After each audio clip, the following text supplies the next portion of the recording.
lo que nosotros llamamos física, ¿verdad? Normalmente se divide en varias ramas, o en varias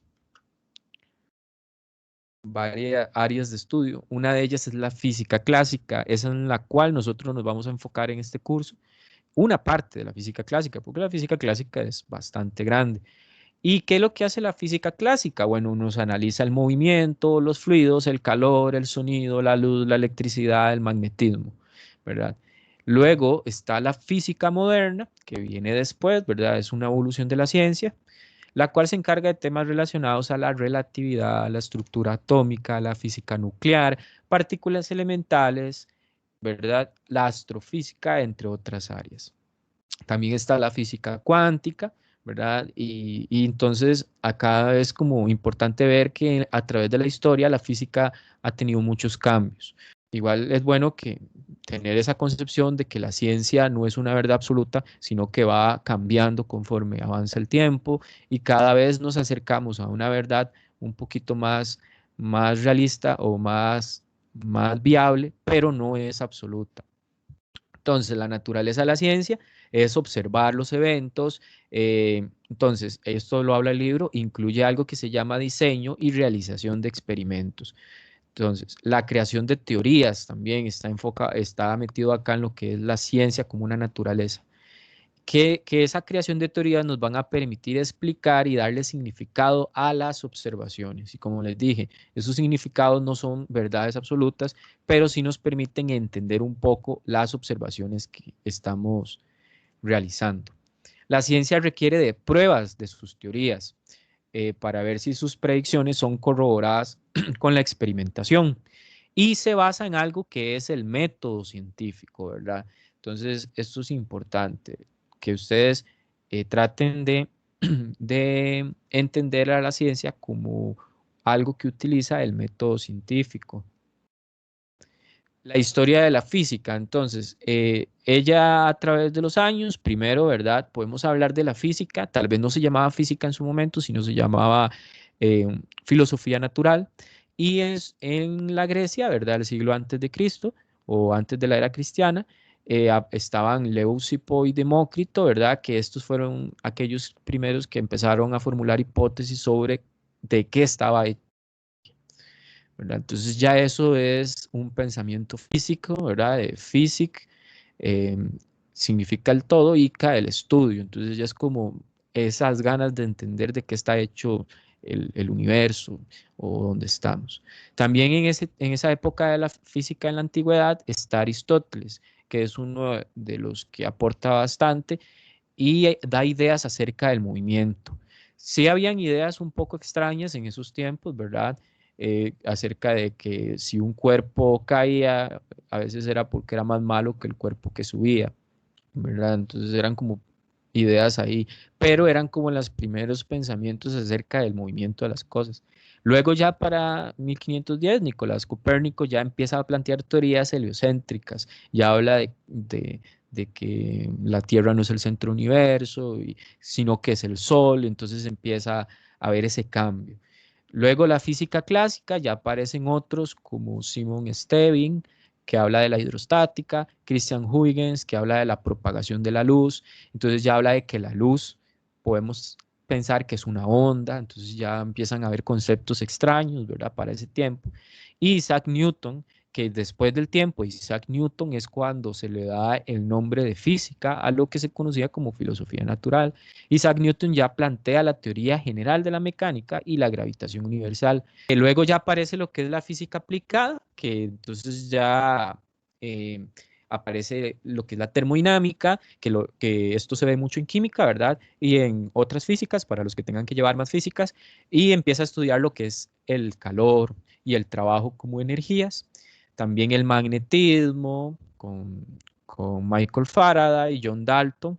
Empieza a presentar teorías de la estructura Max Planck con las teorías del quantum, que ahorita eso está un auge con lo de la computación cuántica, Albert Einstein, ¿verdad? Con la teoría de la relatividad y ya empieza a analizarse el átomo desde una visión un poco más completa, ¿verdad?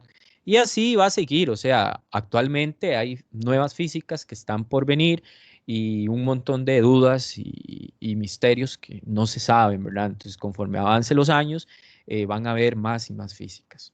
Esto solo como para que lo tengan ahí, ¿verdad? Porque no nos podemos desligar de toda la historia. Los mayas, ahí les dejo el link, ¿verdad? Por un video muy interesante. Ellos tenían su propia cosmovisión, tenían una matemática muy avanzada. Entonces, ellos también tenían sus propios métodos, ¿verdad? Un poco diferentes a Occidente, pero los tenían. Esto es parte de lo que era la numeración, ¿verdad? Maya. Ellos, algo diferente es que tenían el cero, ¿verdad? En Europa el cero llega mucho después y acá ya estaba la existencia del cero. Y de hecho el cero es súper importante para la ciencia. Entonces en el occidente podemos hablar entonces que eh, hay como una línea de tiempo que viene desde la filosofía natural donde tiene mucho que ver Aristóteles.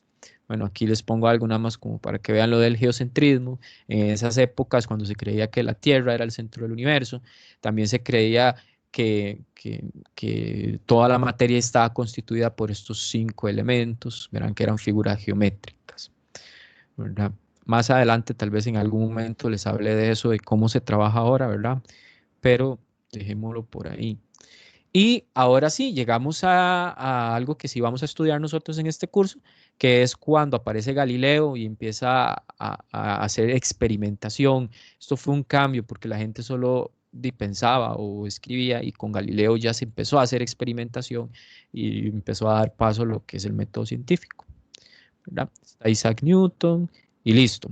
Algo que el libro habla, y es bueno que lo tengan claro, es la diferencia entre modelos, teorías y leyes. Entonces se los resumo y se los pongo acá para que lo tengan. Cuando yo hablo de un modelo, entonces se usa por los científicos para intentar comprender un conjunto de fenómenos. Entonces, ¿qué es? Es un tipo de analogía o imagen mental.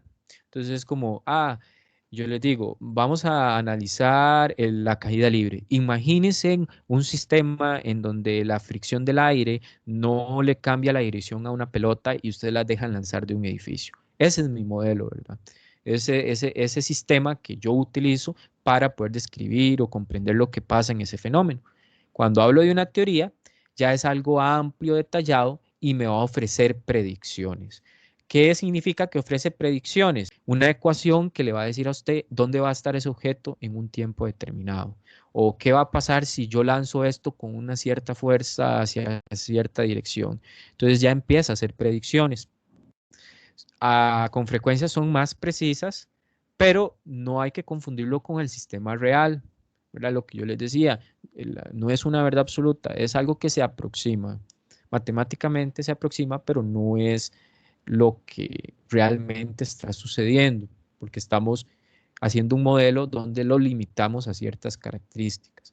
Las leyes, entonces, es algo más conciso y general sobre cómo se comporta ese objeto en la naturaleza. Entonces podemos hablar de las leyes de Newton, que las vamos a ver más adelante, en otras semanas, que ya nos dicen qué es lo que pasa con ese cuerpo cuando se le aplica una fuerza, cuando tiene aceleración, cuando no tiene. Entonces me da una explicación un poco más concisa. Otra cosa que el libro habla, que es importante que entiendan, es el concepto de incertidumbre, ¿verdad? Entonces, ¿qué es la incertidumbre? Entonces, como dijimos, ¿verdad? Normalmente la ciencia trabaja con aproximaciones.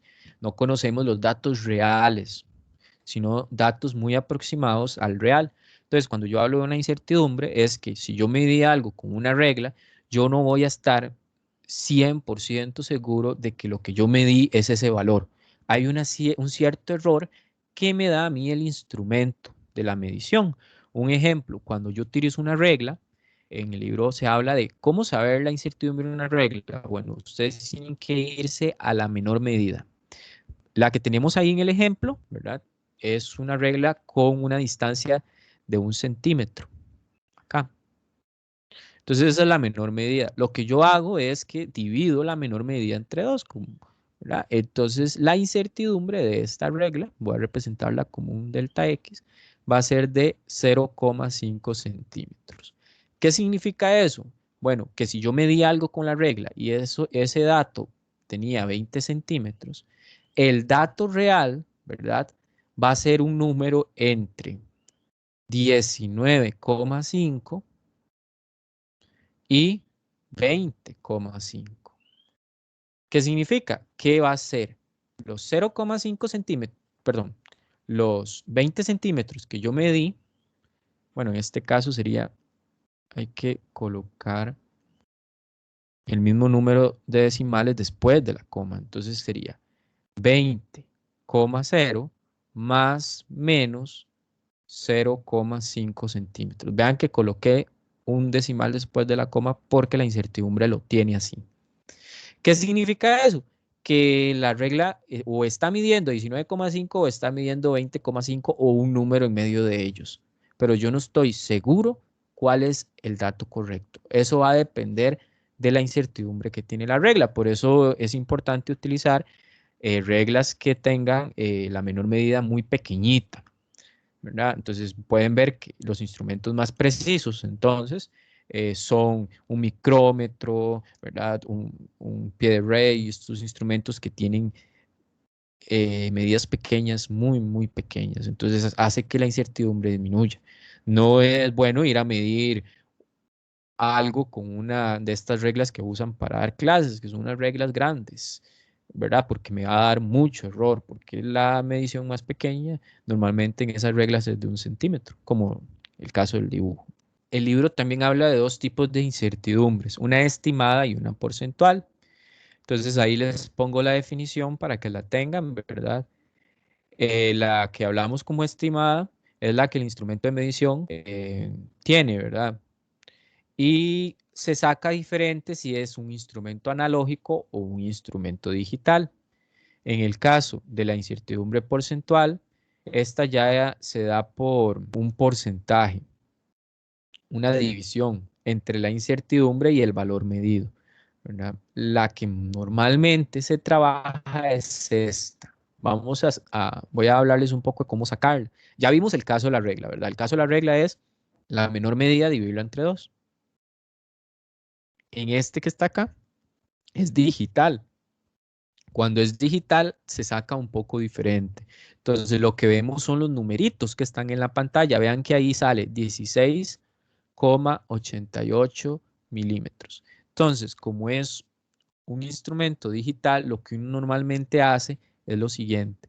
Ponen un 0, una coma y ponen un 1 en la posición final después de la coma. Vea cuántos números hay después de la coma. 2. 1, 2. Entonces ponen un 0 acá y el 1 lo ponen en la posición 2. Ahí puse 2 comas. Disculpen, voy a borrar esta. Ahí. ¿Lo ven?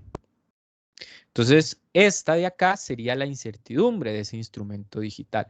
Si hubiese sido, qué sé yo, 16,8823, entonces la incertidumbre del instrumento sería más o menos 0, vamos a ver, 1, 2, 3 en la 4. 1, 2, 3, 4. Ahora, vamos a ver algo que son cifras significativas, ¿verdad? Para las cifras significativas, hay algo que podemos utilizar cuando tenemos un 0 a la izquierda, no es significativo. Este no es significativo, este de acá no es significativo, pero cuando están después de la coma ya empiezan a ser significativos. Entonces, este de acá yo ya lo tomaría significativo, ¿verdad? Pero esto no. Entonces, ¿cuántas cifras significativas tenemos aquí? 2. ¿Cuántas tenemos aquí? 4, ¿verdad? Porque son varios números. ¿Cuántas tenemos aquí? 2.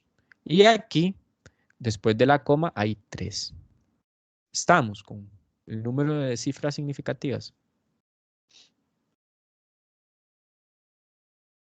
Igual acá hago una especie de resumen, lo ven acá. Entonces, vean acá, los ceros al principio de un número no son significativos, simplemente ubican el punto decimal. Bueno, acá les había dicho que sí era significativo, ¿verdad? Pero acá va a depender mucho de si estamos en un laboratorio o no, ¿verdad? Y si necesito esa cifra.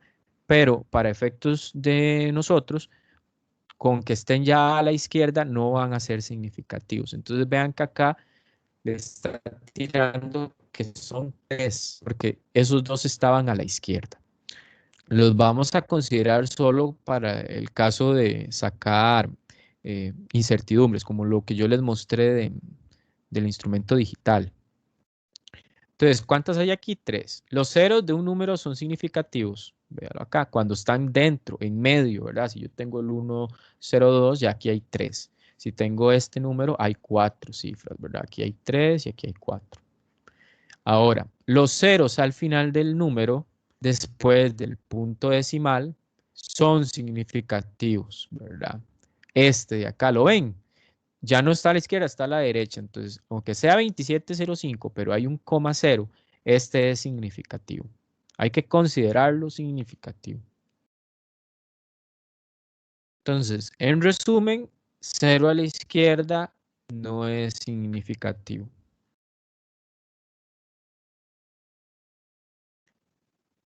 Hay que también tener claro esto, ¿verdad? Me imagino que ya ustedes mucho lo han trabajado, es las reglas para redondeo, ¿verdad? Entonces, la regla de redondeo que nosotros vamos a utilizar es la siguiente. Si el número es menor que 5, el que sigue, no hacemos redondeo. Si es 5 o mayor que 5, entonces hacemos redondeo. Pongo un ejemplo. Si es 27,55, yo lo quiero redondear a 3 cifras, entonces sería 27,6. ¿Por qué? Porque el número que estaba a la par del 5 es un 5.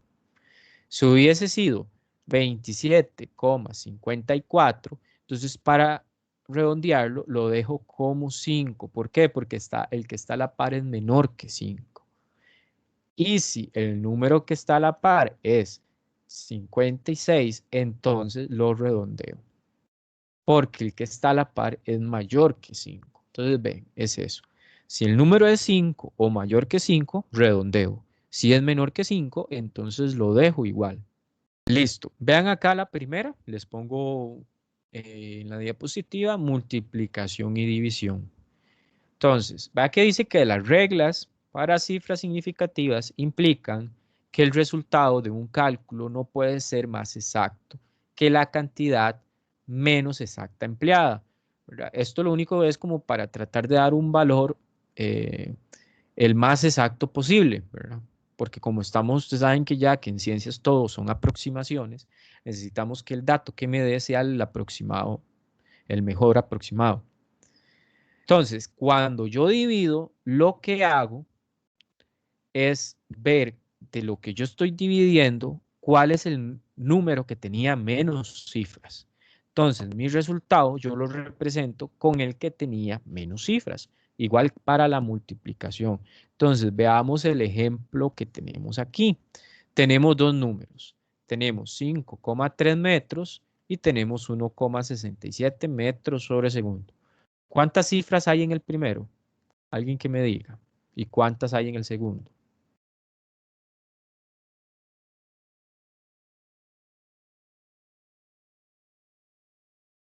Cifras significativas, profe. Sí, ¿cuántas hay en el primero? 2 ¿Y en el y 3. segundo? ¿Y 3? Perfecto. Entonces el resultado se da con ¿cuántas? Con el menor, ¿verdad? Con 2. Con 2. Entonces, si hacen eso en la calco, vamos a ver. Voy a sacar una calco. Bueno, no sé dónde tengo una calculadora. Aquí estaba a la par. Casi me muero. 5,3 por 1,67. Eso da...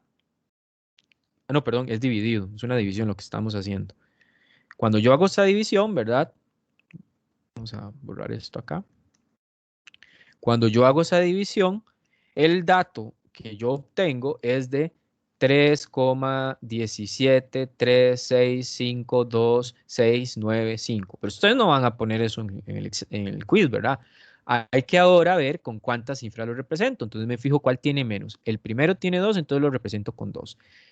No puedo representarlo como 3,1 porque tengo que redondearlo. ¿Por qué? Porque el número que está a la par es 7. Entonces pasa a ser 2. ¿Verdad? Y entonces lo represento como 3,2. Así de sencillo. Vamos con este ejemplo de multiplicación. 2,4 tiene 2 cifras. 3,65 tiene 3. Cuando hacemos la multiplicación, da un número que es 8,76. Pero ¿con cuántas cifras lo tengo que representar? Con 2, con el menor, ¿verdad? Porque es una multiplicación. Entonces sería 8,8. Vea que ahí se redondea. Y la división, otro ejemplo de división, véanlo acá, el primero tiene 4, recuerden que el 0 después de la coma es significativo, entonces son 4 cifras, 1, 2, 3, 4, y el de abajo tiene 3 cifras porque tiene un 0 a la izquierda, entonces el resultado lo tengo que expresar con 3 cifras, ¿verdad? En este caso da un número grande, ¿verdad? Da 5.800. Entonces ustedes van a decir, pero ¿cómo voy a representar el 5.800 con 3 cifras si ya él tiene 4? Bueno, entonces en estos casos lo que se hace es que se representa en notación científica, ¿verdad? Vamos a ver cómo represento el 5.800 en notación científica con 3 cifras. La coma está aquí, ¿verdad? Entonces hay que correrla. Vamos a ver. 1, 2, 3 posiciones la corrí. Entonces puedo poner 5,80. Vean que ahí están las 3 cifras. 1, 2, 3. Por 10 a las posiciones que las corrí. 1, 2, 3. ¿Lo ven?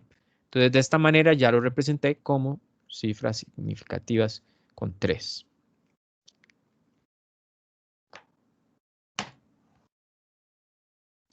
Ok, entonces, esto era en cuanto a multiplicación y división. Ténganlo claro, solo para multiplicación y división se usa el que tenga menor cifras. Vamos a ver ahora para sumas y restas.